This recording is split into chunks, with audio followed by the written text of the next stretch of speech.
Hi guys, welcome back to the Library of Alexandria. Today guys, look at this. The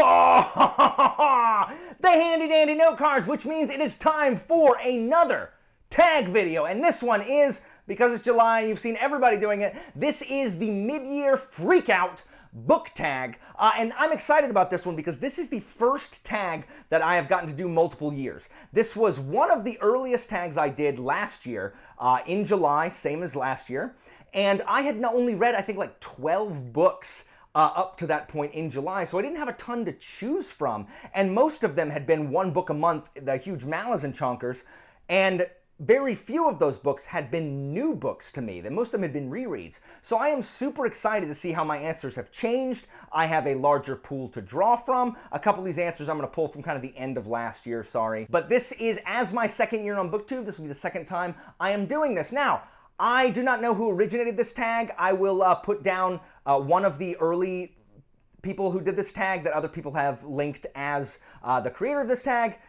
I don't know why it's called the Freakout Tag. I'm not freaking out about anything. I would have called it that, but as I did not invent it, I do not get any choice in its nomenclature. So, without wasting any more time, guys, let's get down to business. Let's get this started on the Mid-Year Book Freakout Tag. All right, question number one. Best book you've read so far in 2021. I'm assuming this means like first in a series or standalone, because literally the next question asks about sequels, best sequel, and my best book of 2021 is a sequel. So I'm not going to count that one. I'll do a different one. So I'm going to say the best book I've read in 2021 is a standalone called Guns of the Dawn by Adrian Tchaikovsky.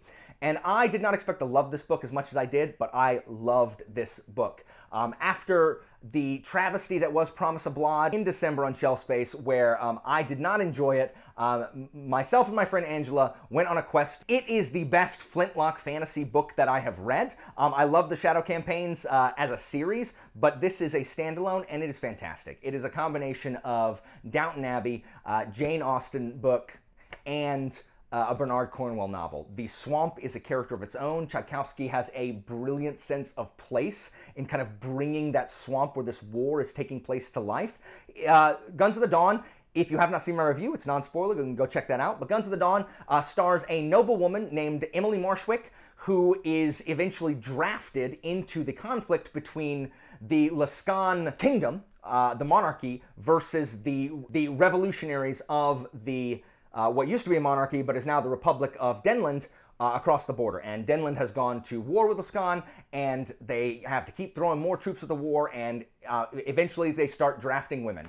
And Emily Marshwick refuses to send one of the serving girls, which is what most of the noble women does, and instead she goes on her own.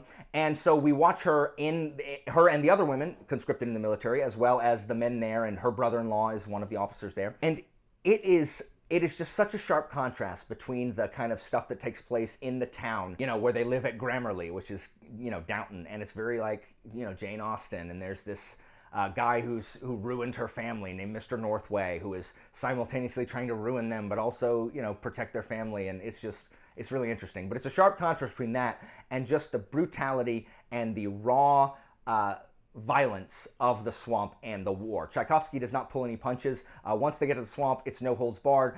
It is death and destruction and sorrow and grief, and it was just excellent. And I did not expect to like it as much as I did. I knew I was going to like it because it's flintlock, but I loved it. Definitely the best book I've read so far. Boosh. Number two, best sequel you've read so far in 2021. I'm going to say that is, hands down, An Autumn War, book 3 of the Long Price Quartet by Daniel Abraham. I read this, I think in February, I read this book. Autumn War, I loved Shadow and Summer, and I loved Betrayal in Winter, but Autumn War changed the game. What we learn about everything that has come before from Autumn War, and the way it changes these characters' lives, and the way these characters who are 30 years older than they were in the first book respond to danger and these really intense situations. It was just like, I had liked the series before, but by the time I was done with Autumn War, I was just stunned and shocked, and it was so good. It was so good. Easily the best sequel, and the best book I've read so far. Boosh. Number 3, new release you haven't read yet, but want to. So there's not a whole ton of books that have come out either at the end of last year or now that I haven't read and want to read. I'm going to say Shards of Earth, also by Adrian Tchaikovsky. This is the first book in a new series, a new sci-fi series by Tchaikovsky that just came out in the UK, but is not yet out. It's coming out in August in the US. And I have not read any of Tchaikovsky's sci-fi yet, and so I am definitely keen to read that one. I know that Matt over at Books Rebound read it like the day it came out, like consumed it in an entire sitting, and said it was really good. So I definitely want to read that as well, because I'm currently on a Tchaikovsky binge and want to read really everything he's ever written. Boosh. Number 4, most anticipated release for the second half of the year. So, this used to have 2 answers. The Fall of Babel, Book 4 of the Books of Babel by Josiah Bancroft, which is coming out in November, and Play of Shadows, Book 1 in a new series set in the universe of the Greatcoats by Sebastian de Castell that was coming out in June and then September, and now has been sadly pushed back to March of 2022. So I will have to wait until next year to read that book, so I'm definitely going to say that it is The Fall of Babel. Like, what Josiah Bancroft has set up with the first 3 books, I cannot imagine how this is going to end. I cannot wait to see Josiah Bancroft stick the landing and conclude his first series. He is an auto-buy author for me instantly. He is one of the nicest people. He's super nice anytime you interact with him on Twitter. Just a really nice guy who is just a fantastic both technical writer and storyteller. I cannot wait. I cannot wait. Senlin superfans, unite! And we'll read Fall of Babel. Boosh. That was a good one.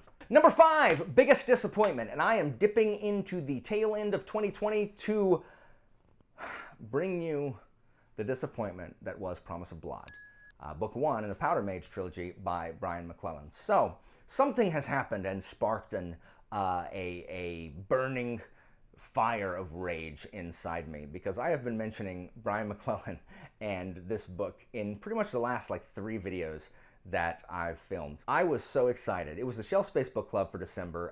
I was the co-host. Everyone was excited to read it. I read the first chapter. It was so incredible about a republic that had overthrown, or the people who had revolted based on the French Revolution, overthrown kind of the Sun King, and were trying to govern a new regime. And it had muskets and rifles and gunpowder magic and also elemental magic, and it was so good. And then it fell apart. And I know a lot of people who love Powder Mage, and I'm not coming at you, but I am firm in my belief that Brian McClellan workshopped the crap out of that first chapter and then wrote the rest of it just like stream of consciousness and didn't look back once. What was an awesome concept and an awesome premise came apart, and the book starts focusing about the stuff that nobody cares about. And the female characters are bad, guys. They're badly written. They are not good. When I compare it to Guns of the Dawn, Emily Marshwick, the female characters in the Books of Babel, I do not like the female characters in Promise of Blood. And just some of the stuff that happens, things that are at times it feels like that you do. I don't know. Even the action sequences, the war sequences weren't super great, and I just didn't like the plot or where it was going. Now I'm going to continue the series because the setting is still fascinating, and what McClellan is trying to do is interesting. I just do not think he executed it well in Promise of Blood, and I'm actually really glad that I didn't enjoy Promise of Blood. If for no other reason than, if not for Promise of Blood being unenjoyable, my friend Angela and I would not have discovered Guns of the Dawn. We were looking for another Flintlock fantasy, and I had read Shadow Campaigns, so we just found Guns of the Dawn. It was a standalone. We said we're going to read that. And after we read Guns of the Dawn, we have recently decided, as you've heard, to go on the quest for the best Flintlock or surrounding genres fantasy. And so, if not for that, we would not have engaged on this quest. So, I am grateful for that, but it was very disappointing. I did not enjoy Promise of Blood. I'm hoping that the other books in the Powder Mage trilogy will be better, but if not, maybe the second trilogy will be better. Boosh.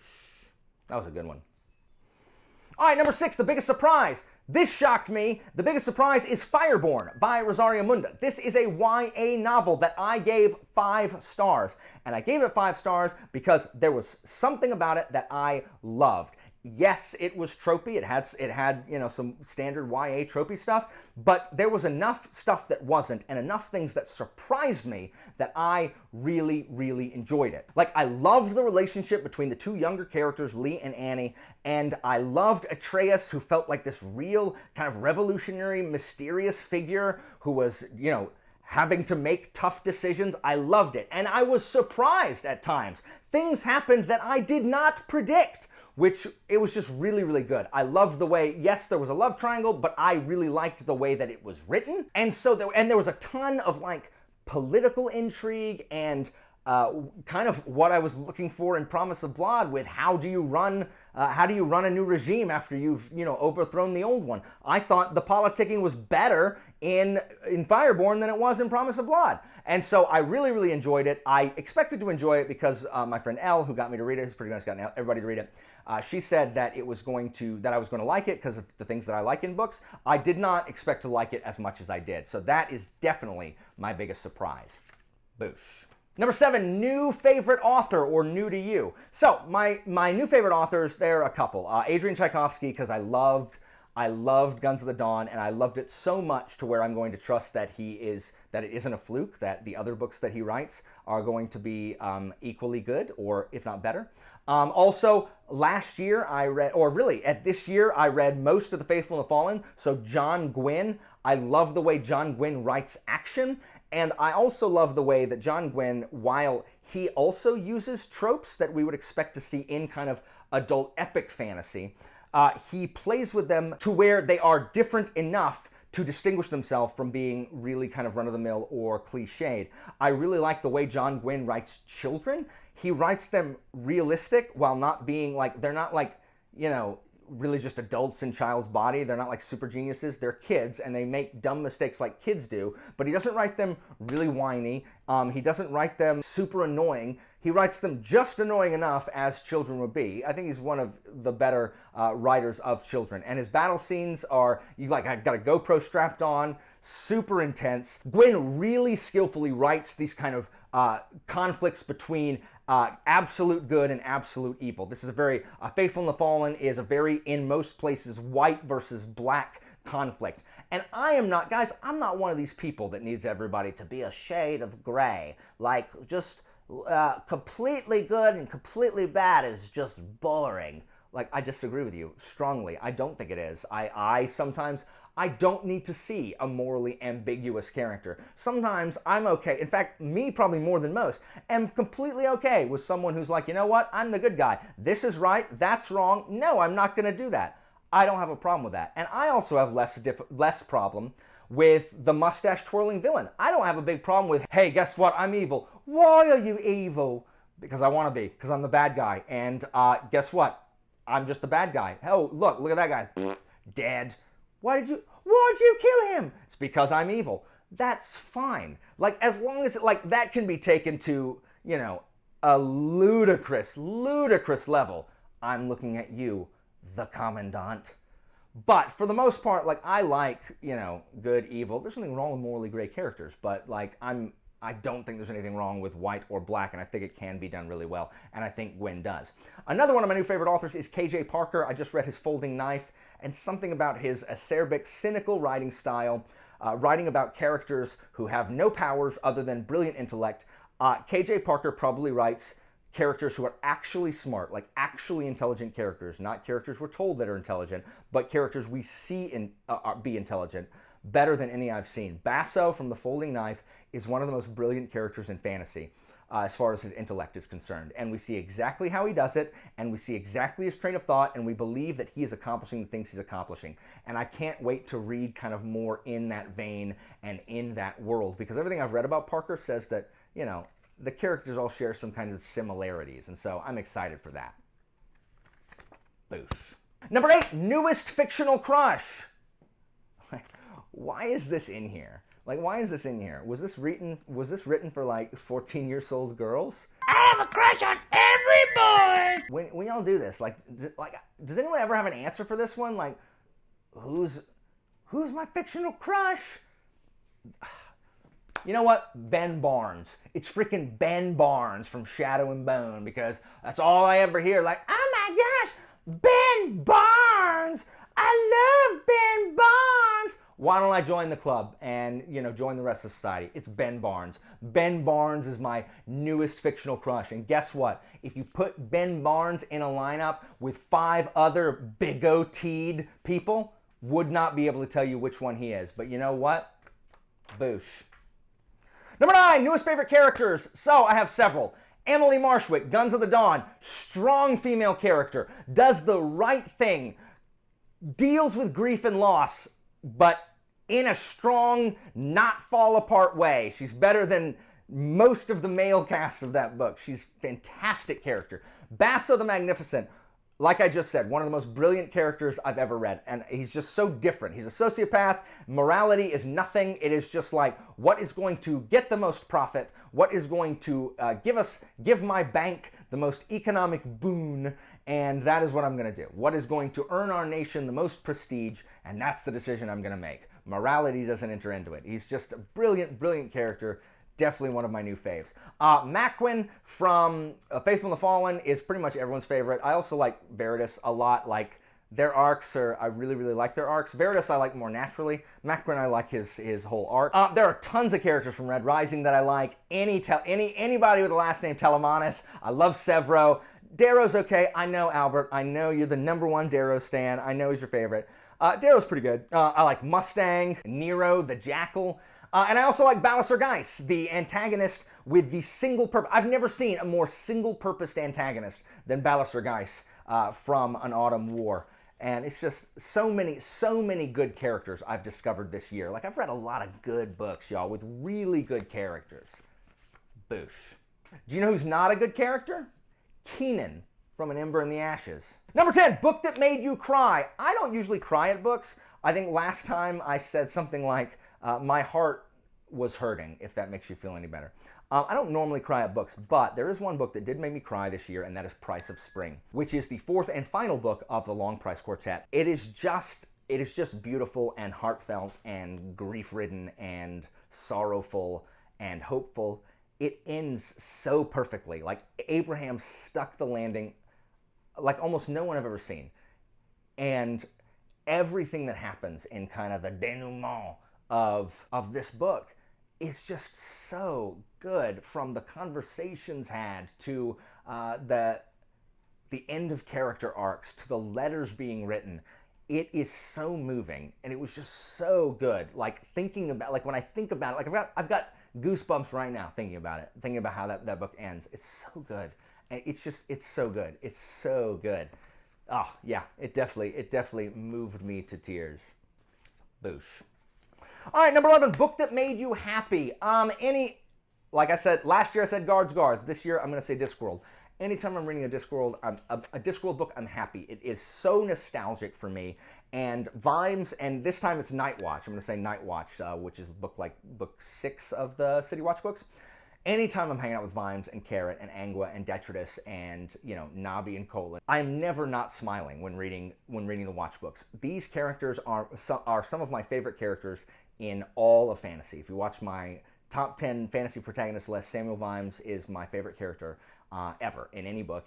Like, he just can't be topped. I love Samuel Vimes. I wish I was Samuel Vimes. I would definitely work alongside Samuel Vimes. And I'm just always happy watching the Watch do the Watch things. And in Night Watch, watching Vimes be even more Vimesy is just incredible. And I'm always so happy. And every time I see a pun on the page or some kind of play on words, I just crack up, and I can't not be happy when reading a Discworld book. Unless it's Pyramids, which isn't good. Boosh. Number 12, the most beautiful book you've bought or received this year. So, I have a couple, and I both received them. I did not purchase either one of them. So the first one is from my wife, and I think it was for Christmas or my birthday, I forget. But this is the signed slipcover hardback edition of Guards. And this is, it has sprayed edges, which is not usually a thing for me, but this is a gorgeous book. And it's not signed by Pratchett because he passed, but it is signed by Paul Kidby, who has done pretty much every, like, let me see if I can focus, will it focus? Who's done pretty much all Discworld illustrations. It's kind of embossed, like bas-relief name and like an embossed dragon here. And it is, I mean, it has, like, even from the first page, it has, you know, illustrations. And what I really like is not only does it have, like, you know, a coat of arms between the sections, but I mean, it's got, like, we have a picture of Vimes's favorite whiskey, Old Bear Huggers. Oftentimes, Carrot is writing home, writing a letter to his parents, and it's just in italics in the actual book. But in this one, like, they've literally made it to where, look, it's an actual letter. Like, you know, it's like they copied the actual letter into it, which is just really cool. I've got pictures of, so here's Navi. You know, you got a picture of Navi, and it is just gorgeous, and it's probably my favorite book that I own. I wish, it is my fondest hope that they release more like this. I would love to have the City Watch collection just like this. So hopefully they release more than just Guards in this edition. And the other gorgeous book I have is sent to me by my friend and patron, Max, and it was incredibly generous of him, and that is the Folio Society edition of Sharpe's Tiger, if you can see that. Get off my face. This is book one chronologically of the Sharpe books, and I mean, just look at that. Like, it is very stylized, just gorgeous cloth cover here. It too is illustrated. It's like right up in here. We got the Tipu Sultan. It is just an absolutely gorgeous book. It's got the map of India, got the map of the India campaigns right there. Folio Society actually just released a book identical to this with the same style of Sharpe's Triumph. So I'm assuming that they're putting out the whole India trilogy like this, which is freaking awesome. But this was incredibly generous of Max to send me this. I am super grateful, and it goes on my special bookshelf that has my pretty books standing there next to my smoker. It's not action figure, my smoker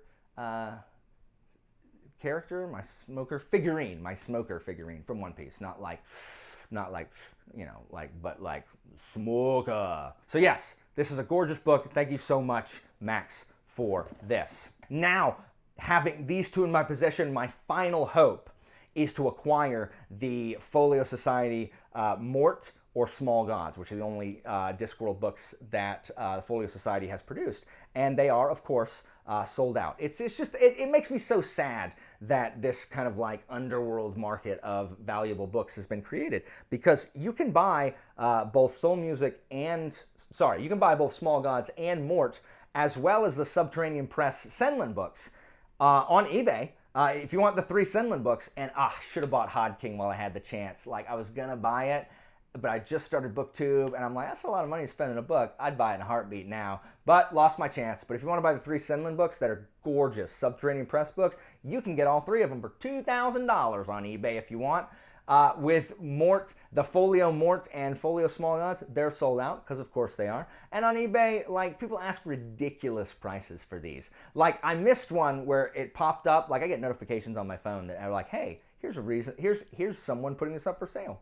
And it's always like, hey, here's a brand new Folio Society Mort for $1,400. And I'm like, are you kidding me? Like, really? The thing cost $60 when it was new and when it came out. Like, that's ridiculous. But one came out, it was like $150, and I didn't see it, and I didn't get that one. It makes me sad, because all the notices are always like, hey, here's a ridiculous amount of money you can pay for this book because I'm a dirtbag who doesn't actually want this book. I bought it to resell it for a huge profit, just like those horrible douchebags that should be thrown into a canyon and covered in slime that devours their bones, that are currently making it impossible for anybody to get a PS5.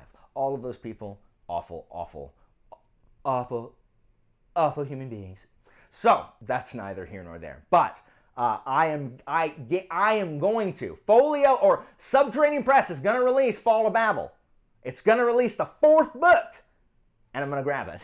I'm going to get it this time. You're not going to, not this time. I'm on to your games, Subterranean Press. So anyway, beautiful books. Like, I don't really have a ton of pretty books, but every now and then, like if it's a book that I really, really like or a series I really, really like, I do see the appeal of acquiring nice versions of that. Boosh. And finally, what books do you want to read by the end of the year? So, if you haven't heard, I'm trying to find the best in flintlock, fantasy, and other surrounding genres. So I am definitely going to be reading, trying to read more K.J. Parker, more in the flintlock fantasy genre. I'm definitely going to be finishing the Dagger and Coin series by Daniel Abraham. I will definitely be reading the Shadow of the Apt series by Adrian Tchaikovsky because, as you should know, we are doing a read-along on my channel of the first 4 books in the Shadow of the Apt, starting with Empire in Black and Gold, which is his epic 10-book fantasy series about humans that evolved alongside bugs, and so they kind of have some kind of insectoid properties, and it's kind of like an early industrial society where there's also magic and there's war. And apparently the characters are really good. There's political intrigue. There's military combat. It's supposed to be really good, and the first 4 books are supposed to be a pretty satisfying arc. So that anyone who wants to can continue, but it's just really, really hard to run a read-along that's really much larger than that. And I also will be wanting to read more K.J. Parker. I want to read the Engineer trilogy. I want to read his standalones, Sharps, Hammer, The Company. I want to read his novellas, of which he has several, because, like I said, he's a new favorite author. I want to read Cage of Souls, which is another standalone about a jungle with a gorgeous cover, pretty much the most beautiful cover of any book I have, by Adrian Tchaikovsky. And of course, I have to read Fall of Babel. I must needs read Fall of Babel. I'll also be reading whatever the shelf space book pick is. In July, it's The Wolf.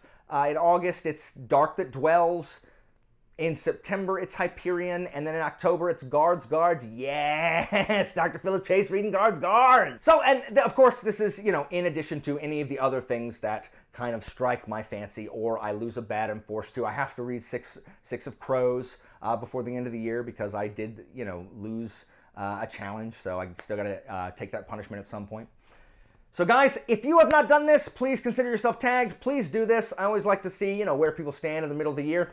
That is all that I have for today. What are some of your answers to these questions down there? What is your most disappointing read? Your most surprising read? Those are 2 really good ones. As always, guys, information about my Patreon and Discord is down in the description, and I'll see you next time, guys.